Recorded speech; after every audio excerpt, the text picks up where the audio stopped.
به علما سخر الله له به طريقا إلى الجنة أو كما قال عليه السلام إن الله وملائكته يصلون على النبي يا أيها الذين آمنوا صلوا عليه وسلموا تسليما الصلاة والسلام عليك يا سيدي يا رسول الله وعلى آلك وأصحابك يا سيدي يا حبيب الله.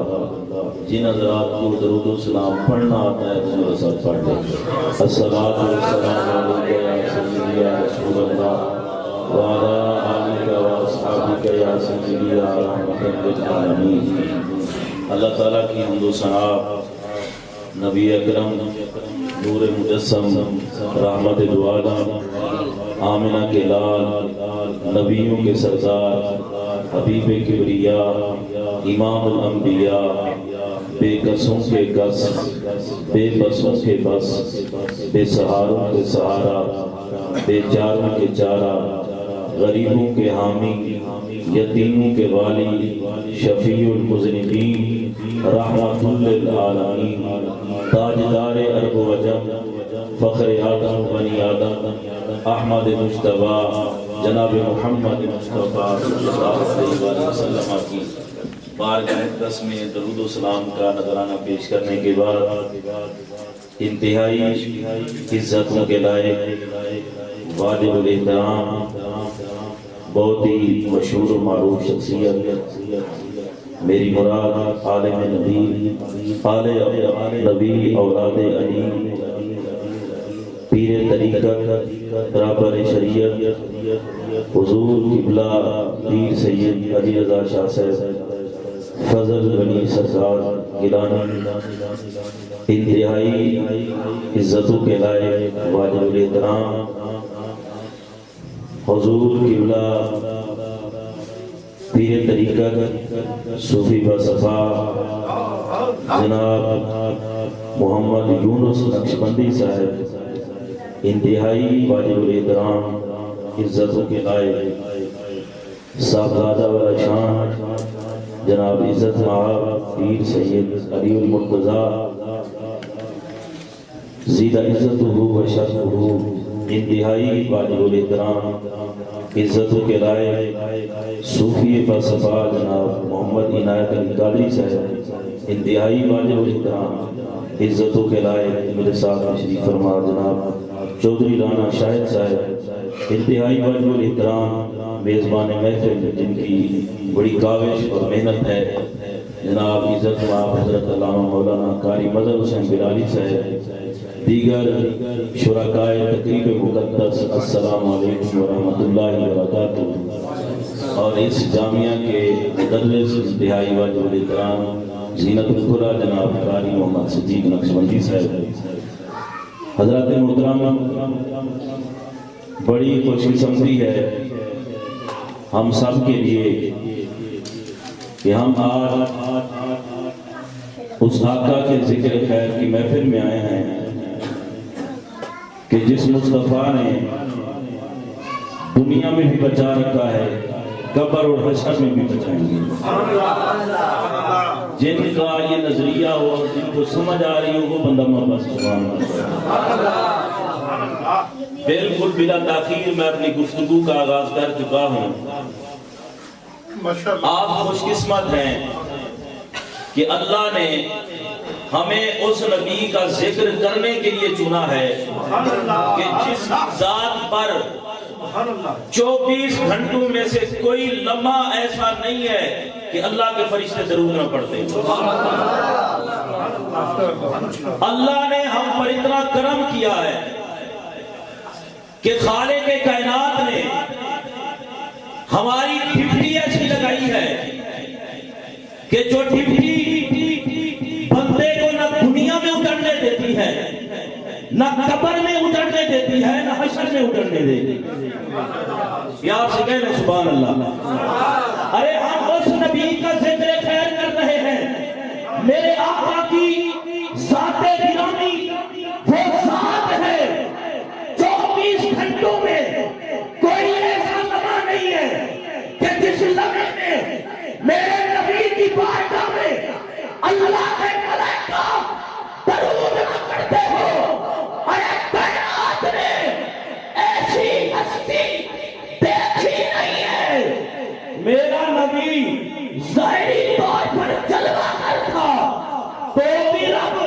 نبی کی ذات پر درود بھیجتا تھا.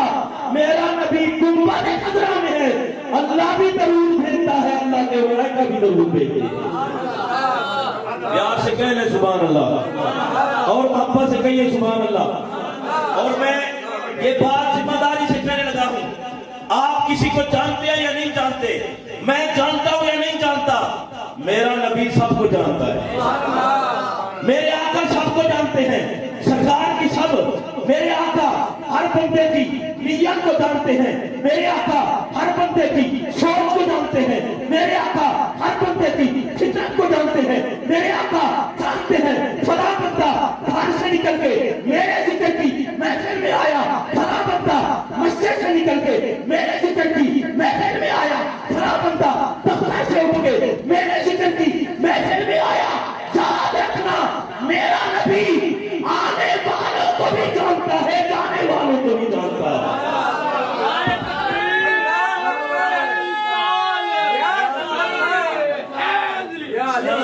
نعرے سارا مل کے لاؤ نا، پھر مزہ آئے. نعرہ رسالت دو میں چکے. مدر بلالی صاحب بات کر رہے تھے، بالکل اتھینٹک بات ہے. حشر کا دن ہوگا، ہمارے ہاتھ گواہی دیں گے. میں چاہتا یہ ہوں اور کوئی کام کیا ہو یا نہ کیا ہو، کم از کم یہ تو کہیں یا اللہ تیرے نبی کے نام پر ہاتھ بلند کر.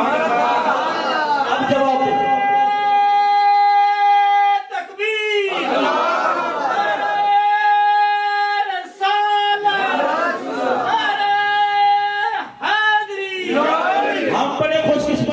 میرے آقا کا ارشاد گرامی سنیے، سرکار فرماتے ہیں اسماؤ صلاتا اہل محبتی وعارفہم. میرے نبی فرماتے ہیں کائنات والو سن لو، جو میرا ذکر کرے، جو میری ذات پر درود پڑھے، جو میری شان بیان کرے، جو میری نعمت کو بیان کرے، جو میری بلندی کو بیان کرے، وہ وارث نہیں ہوتے. آقا ہوتے کیا ہے؟ فرمایا ان کے ذکر کو سنتا بھی ہوں اور محفل میں بیٹھے ہوں وہ جانتا بھی ہوں. میرا نبی ہر بندے کو جانتا ہے. ایسے نہیں محبت سے کیا سبحان اللہ. میرے آقا ہر بندے کو پہچانتے ہیں، میرے آقا ہر بندے کو جانتے ہیں. اور لوگ کہتے ہیں میلاد مناتے ہو، اس پر دلیل کیا ہے؟ میں بالکل سادہ سی دلیل دینے لگا ہوں تاکہ ہر بندے کو سمجھ آ جائے. میں نے کہا میں تجھے بتاؤں، مار کے قبر میں جانا ہے تو بچانا کس نے ہے؟ مار کے قبر میں جانا ہے، بچانا کس نے ہے؟ کہنے لگا سرکار نے. میں نے کہا پل سراج سے گزرنا ہے، بچانا کس نے ہے؟ کہنے لگا سرکار نے. میں نے کہا معاشر کی گرمی سے بچانا کس نے ہے؟ کہنے لگا سرکار نے. میں نے کہا حوض کوثر پلانا کس نے ہے؟ کہنے لگا سرکار نے. اب جملہ سننا. میں نے کہا میں تجھے بتا دیتا ہوں، ارے جس نبی نے قبر میں آنا ہے، جس نبی نے حوض کوثر پلانا ہے، جس نبی نے سراج سے باہر نکالا ہے، اور سنیے اس لیے ہم نے نبی کا میلاد منانا ہے. ہم کوئی وارث نہیں ہے، ہمارے وارث ہیں مدینے کے تاجدار. دیکھیں بھائی، قبر میں بندہ چلا گیا، ماں باپ چھوڑ گئے، بہن بھائی چھوڑ گئے، رشتہ دار چھوڑ گئے، میرے آقا آ گئے. اور بڑے خوش قسمت ہے مومن، میرے آقا کا کلمہ پڑھنے والے.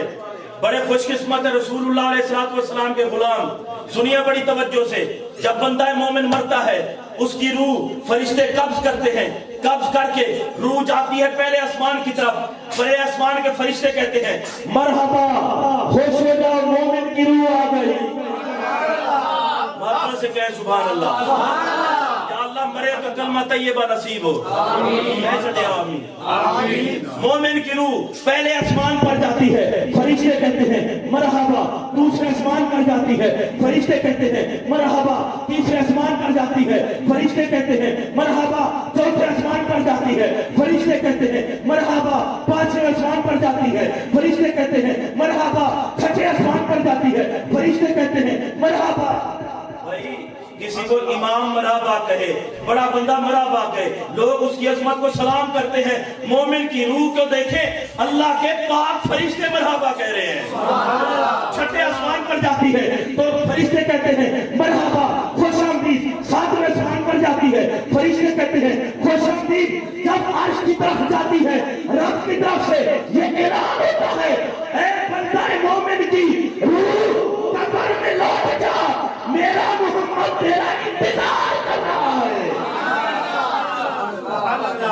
آپ مجھے بتائیں بندہ مومن خوش قسمت ہے کہ نہیں ہے؟ بندہ مومن خوش قسمت ہے کہ نہیں ہے؟ سنیے بڑی توجہ سے. مظہر حسین بلالی صاحب نے میرے ذمے موضوع لگایا عظمت قرآن. ایک عظمت قرآن ہے دوسرا سرکار کا میلاد ہے.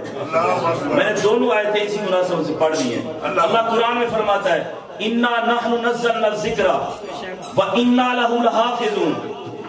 اللہ فرماتا ہے ہم نے قرآن کو نازل کیا اور ہم اس کے محافظ ہیں. جس کے سر پر قبلہ پیر صاحب کا ہاتھ ہو ہم کہتے ہیں اس بندے کو ہاتھ نہ لگانا. ایک سید آل رسول کا ہاتھ ہے. جس کے سر پر صوفی صاحب کا ہاتھ ہو ہم کہتے ہیں ہاتھ نہ لگانا پیر صاحب کا ہاتھ ہے اس کے سر پر.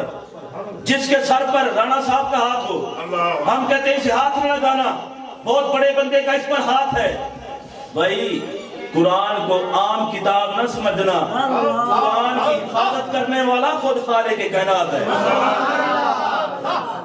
قرآن عام کتاب نہیں ہے. اور یاد رکھنا تورات موسیٰ علیہ السلام کو ملی, انجیل عیسیٰ علیہ السلام کو ملی, زبور داؤد علیہ السلام کو ملی, لیکن یہ کتابیں وہ ہیں آنے کے بعد ان میں رد و بدل ہوا کبھی پیشی ہوئی. قرآن مجید وہ کتاب ہے 14 صدیاں گزر جانے کے بعد آج تک قرآن کا ایک ایک جملہ ایک ایک حرف ایک ایک لفظ ایک ایک رکوع ایک ایک سپارہ ویسے نہ ویسے باقی ہے. اللہ فرماتا ہے اس کتاب کو عام نہ سمجھنا, اس کی حفاظت خدا کے ذمہ میں آ گئی ہے.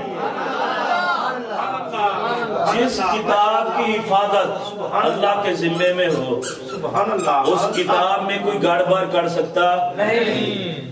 آپ سنیے مامون رشید آپ کے پاس ایک یہودی آیا اور اس نے آ کے بڑی تقریر کی, فصیح و بلیغ تقریر کی.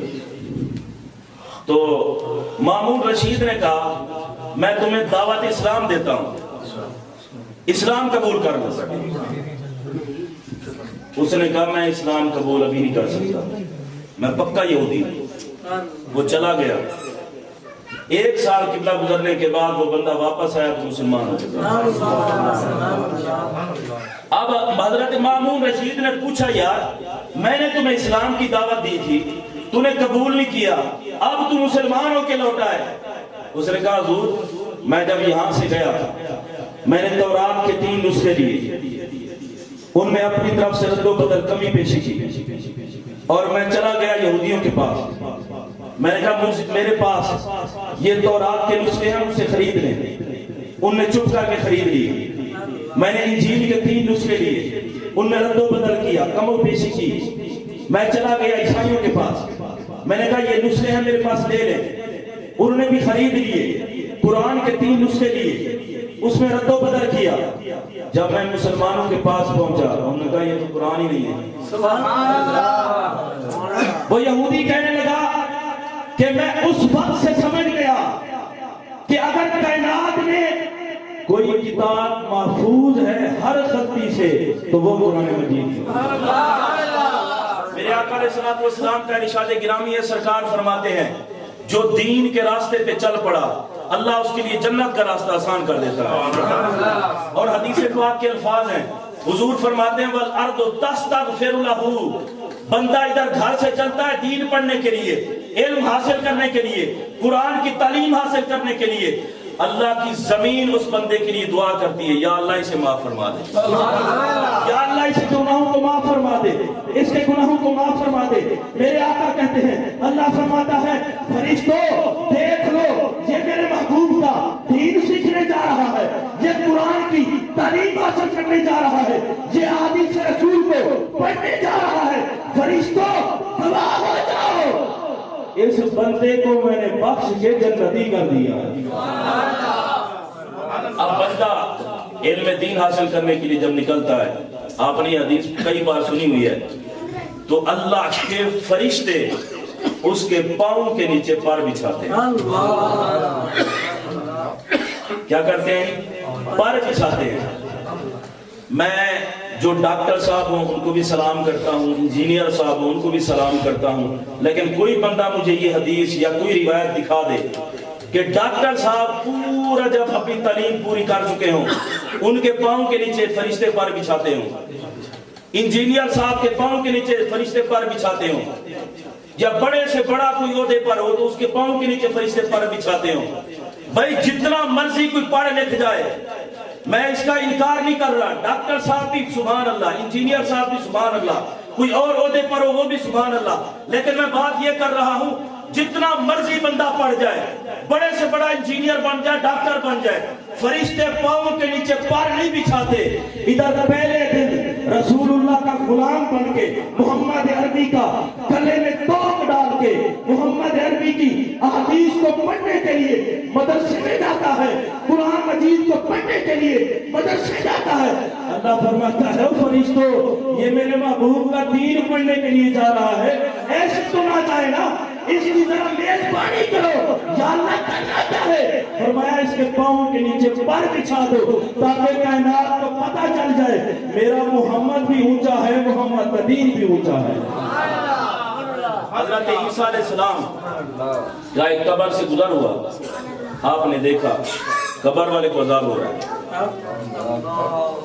چلے گئے واپس ہے جب تو آپ نے دیکھا اس قبر پر رحمتوں کا نزول ہو رہا ہے.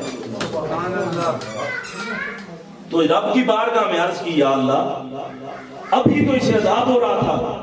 اللہ نے فرمایا پیارے عیسیٰ عذاب ہو رہا تھا، اب رحمت نازل ہو رہی ہے. اس کی وجہ یہ ہے یا اللہ وجہ کیا ہے؟ فرمایا وجہ یہ ہے جب یہ فوت ہوا تو اس کی بیوی حمل سے تھی، اس کی بیوی نے بیٹا جنا، جب وہ چلنے پھرنے کے قابل ہوا، بولنے کے قابل ہوا، اس کی بیوی نے اسے مدرسے میں بھیجا پڑھنے کے لیے. اس نے وہاں جا کر بسم اللہ الرحمن الرحیم پڑھا. میری رحمت کو یہ گوارا نہ ہوا کہ جس کا بیٹا مجھے رحمان الرحیم کہے میں پھر بھی اسے عذاب دیتا رہوں. خود اندازہ لگائیں قرآن مجید کی تعلیم کتنی اہم ہے، قرآن مجید کی تعلیم کتنی ضروری ہے. اس نے صرف بسم اللہ الرحمن الرحیم پڑھی تھی، صرف بسم اللہ پڑھی، اللہ نے اس کے والد سے عذاب کو ہٹا لیا. اور میرے نبی کا ارشاد گرامی وہ بھی سن لیں، سرکار فرماتے ہیں قرآن مجید کو کسی چمڑے میں سی کر آگ میں ڈالیں تو آگ اس چمڑے کو اثر نہیں کرے گی، اس چمڑے کو جلائے گی نہیں. کیوں؟ کہ اس چمڑے میں قرآن ہے. میرا سوال یہ ہے چمڑے میں قرآن ہو تو آگ جلاتی نہیں ہے، تو جیسے سینے میں قرآن،